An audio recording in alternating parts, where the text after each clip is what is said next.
When I first started the company, I wanted a less corporate environment, and I envisioned a workplace that was something like when I used to get together with my friends in junior high school and high school to play Dungeons & Dragons. We just all waited for the weekend to roll around so we could play games, and then we played games all weekend and lived off of Almond Joy bars and Cheetos. You couldn't tear us away from playing games, and that's the kind of environment I wanted to create. Somehow he found me and called me up, and we had these long, multiple-hour conversations about the game business. And after several of these, I remember mentioning to my wife, I wonder if he's going to start a game company. And sure enough, in late 1994, he said, I think I'm going to do this. I'm going to start a game development company. I had a consulting company, and one of our lead programmers, Angelo Loudon, and I were working on an accounting application. And we were pretty bored and had been working on that for months. And he had told me that he had always wanted to, write computer games, and I told him I always wanted to start a game company. And by the morning, we were banging out the code for a tank game, which never got produced, but that's how the company got started. Within a few months of starting, we had narrowed down what we were going to do, the game would be, and I think it was a strong idea, the idea of merging the best of real-time strategy with the best of turn-based strategy into kind of a hybrid. So I think we had a great idea at that time, and then it was just a question of finding the people and making it all come together.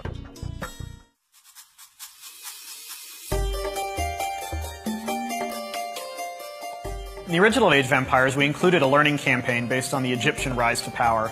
It was more or less just an easier campaign, and we tried not to overwhelm the player too much. As we moved into Age of Kings, we realized we needed to really take a step back and actually teach players how to work the interface, how to move units around the screen, how to upgrade technologies, how to fight the enemy. We did this by telling the story of William Wallace, starting off the player with just a few military units trying to break free of the English tyranny, and gradually get more and more soldiers to build castles, and finally get William Wallace himself to help you move on to victory. Our goal was never to let the player think that he was being taught, but to have a fun experience and learn how to play the game while they were doing it. When we do the artificial intelligence for the maps, for the computer player to play against the humans, we have two things we need to balance. First is, obviously, the game must be challenging for even the best players. The second aspect is it has to be fun for even the newest players, so that if someone's mother or their 4-year-old kid are trying to play the game, they have to get an enjoyable experience. The computer player has to seem to put up a fight, but it still has to lose. When a game player is more adept and really wants a challenge, we have to have the AI be as powerful as possible to take him out. Formations is a good example of one of the things that we came across when we were trying to make the game more accessible to casual players. Formations in most games are fairly intimidating. They have a lot of things that you have to do to be able to get your units into formations, and it's a pretty abstract concept. You really can't intuitively figure out what series of buttons you have to click on someone's user interface to get your units into a formation. So the approach that we took with formations was more making it entirely intuitive to a person and entirely automatic. Formations in our game, you select your units, you tell them to go do something, they automatically go into the formation they're supposed to be in. It's much easier for people to understand, and it serves the purpose of the formation. Ensemble Studios is very different from other game companies I've worked at for a number of reasons that are not very subtle. One is the way that it's managed and organized. At most game companies, there's like the star, the guy who's in charge of the project, the auteur of the game. There's no stars here at Ensemble. The individual people here would be stars at other companies, but here we work as a team. We all move together on a project. Anyone on a project, not just the designer, is able to make suggestions, improvements, be listened to, from the financial officers to the front desk personnel. We all work together very closely as a team.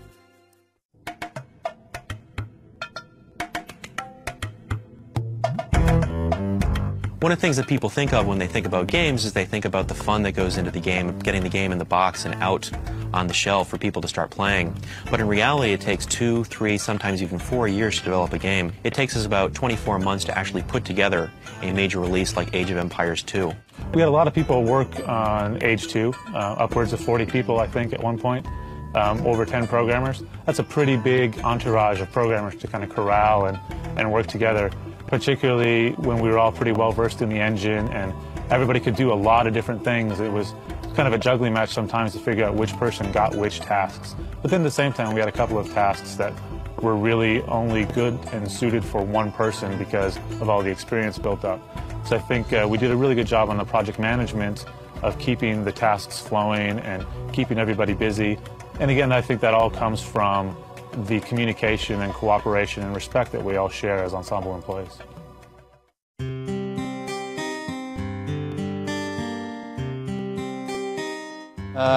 Look, if a game is decided by many people, it's owned by many people. It's not just one person, although one person can bring up the initial thoughts of what a game is to look like. So initial sketches are done, a lot of brainstorming, a lot of gathering of reference, and then everyone kind of sits down, puts it up on a board, start making decisions on how the game will be based off of clear objectives and lots of input. The process that we take to get artwork in the game is first the idea goes to a sketch artist. Sketch artist creates a few drawings. It goes through a review process.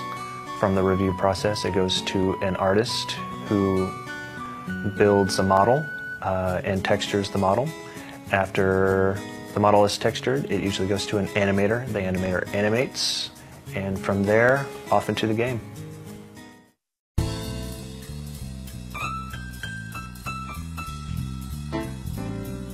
We try to make the music act as a mood setter more than a focal point in the game.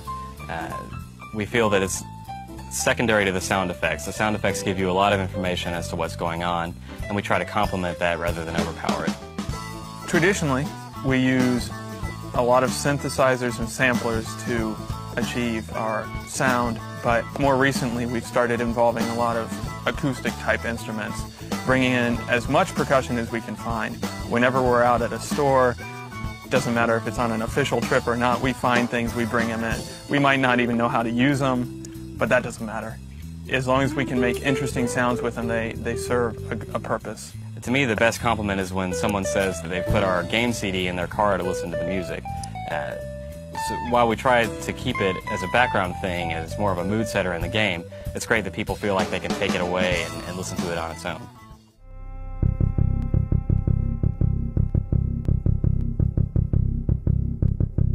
Playtesting is the heart and soul of what we do. There's really no way that anyone can make a game in a vacuum, and at least our experience has been that the more iterations of the game that you can get out there, the better a game you're going to have as an end result. So one of the things that we embrace as part of our core philosophy is getting a game playable as soon as possible and then getting it out in front of the entire company and having everyone play the game and generating feedback on a constant basis. Once, twice, 3 times a day. During crunch time, there's basically a game going on constantly. And we mirror this as we go out. And when you begin the game, you may have a small core of your team playing this game and getting that kind of feedback. When we get a little bit more involved in the process, then the entire company is playing the game. And when we're getting even closer to being complete, we have our beta test where we have thousands of people playing the game, giving us feedback and just giving us basic ways to improve our game. It's really been the process that's worked for us, and I think it's one of the crucial things to creating a game that people are going to enjoy. I basically know a game is ready personally when the vast majority of the people in the company who are playtesting it, as well as the feedback from our outside playtesters, is very positive. I mean, I have to sort of use a groundswell of feedback that says, yes, you know, it feels right, people are having fun playing the game. I think the most exciting time of finishing a product is when you actually go out and see it on the shelves for the first time. You can pick up the box with your game in it and go to the cashier and say, yes, I'm going to buy my game here that I worked on. It's really pretty thrilling to know that you can touch that many different people's lives. It can be pretty humbling.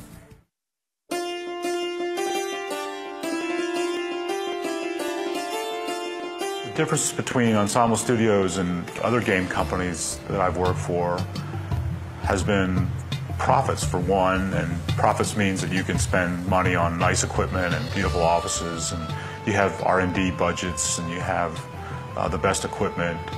That's one tangible thing. I think the most important intangible is the way we really try to take care of people. We're really people-oriented. A lot of companies talk about their people or being their #1 asset, etc. But I think Tony Goodman, as our president, has really made that an important focus. He really is concerned about the people working here. I wouldn't really compare Ensemble Studios management to other companies. What I would say, though, is that we really have a well-seasoned management team that has great business acumen. We focus on making sure that this is a profitable company, producing AAA quality titles. That's been demonstrated with the company receiving many awards, and we really try to focus on being the best game company possible.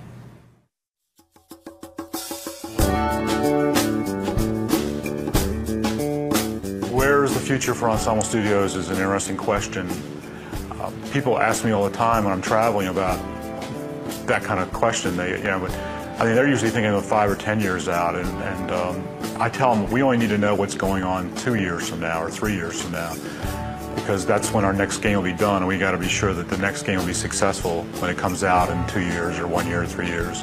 So I generally don't think in a horizon larger than that. But I think we know how to make games. We've learned how to make really excellent games. We have a real broad array of talent at Ensemble, and we've created a real top PC franchise in Age of Empires. We're going to go on producing top real-time strategy games, but we're also working on a really fantastic console game that we think will be a real hit, and sometime down in the future we're going to be working on online games and possibly a massively multiplayer game. So the future looks bright.